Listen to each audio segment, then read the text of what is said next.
Nama saya Nandi Kurniawan. Video ini dibuat sebagai persyaratan untuk video mini teaching pendaftaran Asdos Kalkulus 1.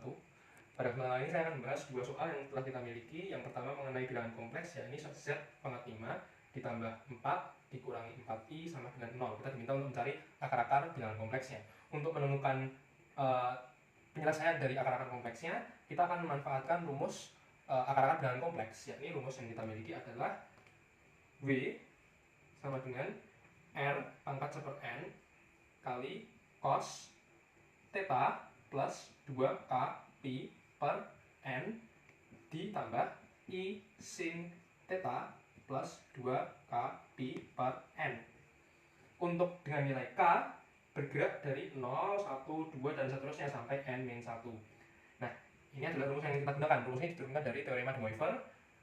Nah, untuk menyelesaikan permasalahan ini, sebelumnya mungkin saudara melihat bahwa kita menggunakan ada W, ada Z. Sebenarnya itu sama saja. Sebenarnya Z ini dapat kita ganti sebagai W. Mungkin akan kita ganti saja sebagai W supaya konsisten dengan apa yang tertulis di buku diktat. W pangkat 5, kemudian akan kita pindahkan ruas sehingga bentuk B pangkat 5 sama dengan 4 atau min 4 plus 4i, dan B sama dengan min 4 plus 4i pangkat 1/5 sama dengan Z pangkat 1/5, di mana Z ini mewakili min 4 plus 4i ini. Nah, dari sini teman-teman kita sudah melihat bahwa kita memiliki beberapa variabel di sini. Ada beberapa variabel yang sudah kita ketahui, ada yang tidak. Yang kita ketahui itu adalah tentunya K. K bergerak dari 0 sampai n-1. Kemudian kita sendiri tahu nilai n. N itu adalah pangkat yang kita miliki. Dalam hal ini pangkatnya 5, berarti n-nya sama dengan 5. Maka kita bisa menulis bahwa kita tuh tahu n. N kita tahu sama dengan 5.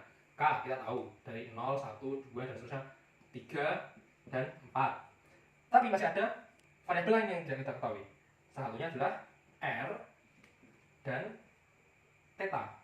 Kita tidak tahu dua variabel ini. Nah, bagaimana kita mencari dua variabel tersebut? Sebenarnya itu tidak terlalu rumit bila kita memahami konsep dari bilangan kompleks. Tadi saya menyebutkan bahwa bilangan kompleks dalam hal ini adalah kita ubah jadi Z itu sama dengan negatif 4 plus 4i, ya kan? Nah, ini apabila kita tuliskan dalam atau kita gambarkan dalam bidang kompleksnya akan terbentuk seperti ini. Bidang kompleksnya yang horizontal real, bagian vertikalnya imajiner. Apabila kita gambarkan ya sama dengan di sini negatif 4, di sini 4, ya jadi kurang lebih di sini. Ini adalah titik yang mewakili persamaan bilangan kompleks kita. R itu tidak lain adalah jarak antara titik ini dengan 0,0. Ini adalah R. Dan theta tidak lain adalah sudut yang dibentuk ini. Ini adalah theta.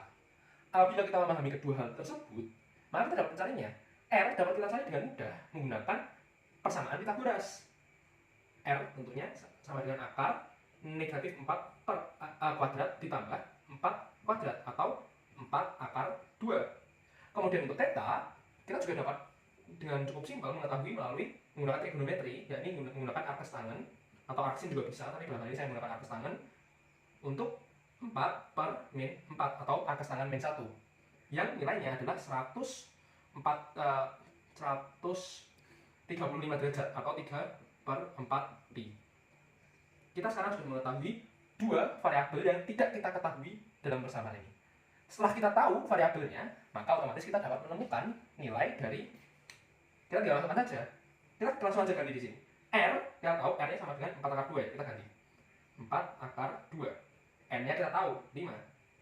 4 akar 2, 4 akar 2 pangkat 1/5. Cos theta-nya kita tahu 3 per 2 pi. 3 per 4 pi. K-nya nanti akan kita ubah. N-nya sama dengan 5 kali I sin theta-nya 3 per 4 pi 2 pi per 5. Dengan K bergerak dari 0, 1, 2, 3, dan 4. Maka untuk menentukan akar-akar dari persamaan bilangan kompleks yang kita miliki di awal tadi, kita tinggal masukkan untuk masing-masing. Bila nilainya K sama dengan 0, nanti hasilnya apa? K sama dengan 1 hasilnya apa? K sama dengan 2 hasilnya apa? Dan seterusnya. Nah, bila tadi yang sudah kita, variabel yang sudah kita temukan tadi semuanya kita masukkan masing-masing ke persamaan rumus tadi yang kita miliki, maka kita akan mendapatkan 5 penyelesaian untuk akar-akar bilangan kompleksnya. Mulai dari K sama dengan 0, K sama dengan 1, sampai K sama dengan 4, nilainya adalah seperti yang ada di sini. Nanti yang berbeda di sini sebenarnya adalah sudutnya. Mulai dari 3 per 20 pi, 11 per 20, 9 per 20, 27 per 20, sampai 35 per 20. Untuk menemukan ini sebenarnya kita tinggal hanya melakukan ya aritmatika biasalah, kita hitung biasa pada bagian perperannya ini. Ini adalah untuk penyelesaian soal nomor 1. Untuk soal kedua kita diberikan dua fungsi fx dan gx. Untuk bagian pertama soal nomor A kita diminta untuk mencari domain f dan g. Untuk mencari domain f dan g, pada dasarnya yang ditanyakan adalah nilai-nilai x yang memenuhi persamaan ini. Nah, yang memenuhi persamaan ini maksudnya apa? Kalau dalam konteks ini fx dan gx kan akar, x ada di bawah akar, maka bilangan yang di dalam akar ini tidak boleh negatif. Jadi kita akan lihat dari fx terlebih dahulu. Fx ini akar 7 plus x kuadrat. Karena di dalam akar, maka dia tidak boleh negatif. Artinya 7 plus x kuadrat itu harus lebih besar sama dengan 0. Dia harus positif, tidak boleh negatif. Nah, nilai-nilai x yang memenuhi hal ini, memenuhi pernyataan ini, adalah x-nya itu berada pada interval negatif tak hingga sampai tak hingga. Mengapa demikian? Karena apapun nilai x-nya, karena di sini x-nya dikuadratkan, maka apapun nilai x-nya nilainya positif. Dan 7 ditambah bilangan apapun yang nilainya positif, pasti hasilnya positif. Sehingga di dalam akar ini, dia tidak mungkin memiliki nilai negatif. Ini adalah untuk domain fungsi f. Untuk domain fungsi g, ini sedikit berbeda. Konsepnya sama, 9 min x kuadrat, ini harus lebih besar sama dengan 0. Tetapi pada konteks ini, kita mungkin mendapatkan nilai negatif di bawah akar. Maka dari itu perlu kita cari nilai-nilai x yang memenuhi. Bagaimana caranya? Aljabar biasa. X kuadrat kita pindah luaskan, 9 lebih besar sama dengan x kuadrat.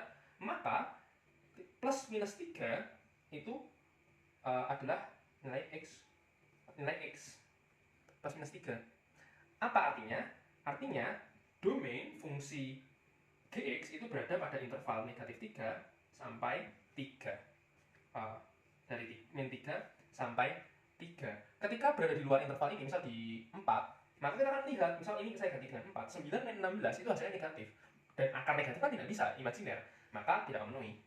Sedangkan untuk di dalam interval ini masih memenuhi untuk bilangan positif. Ini adalah domain f negatif tak hingga sampai tak hingga, dan domain g dari negatif 3 sampai 3.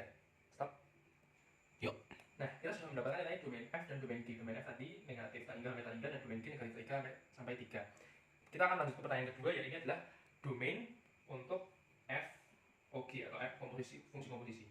Nah, untuk menemukan domainnya, domain fungsi komposisi itu tidak serta-merta merupakan domain dari persamaan akhir. Kita tidak bisa melakukan hal tersebut. Mengapa? Untuk memahami hal ini, kita pada awalnya harus memahami konsepnya dulu mengenai fungsi komposisi. Fungsi komposisi itu kurang lebih seperti ini. Misal saya punya himpunan bilangan x, kita punya himpunan bilangan x yang bila kita proses menggunakan fungsi g, maka kita akan dapatkan nilai gx, ya kan?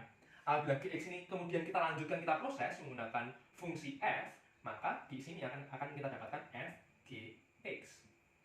Dan FOG atau fungsi komposisinya itu adalah dari x nih. Ini adalah apa yang disebut sebagai fungsi komposisi. Ini adalah konsep dasarnya. Dari sini sebenarnya kita bisa melihat bagaimana kita nggak boleh langsung menggunakan persamaan di akhir.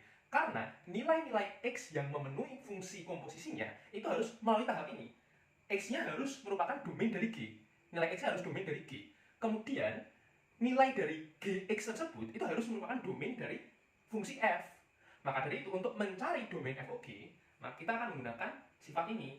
D, domain FOG, itu sama dengan X elemen domain G, sedemikian sehingga GX itu adalah elemen dari domain F. Ini adalah sifat utama yang kita gunakan, seperti apa yang saya jelaskan.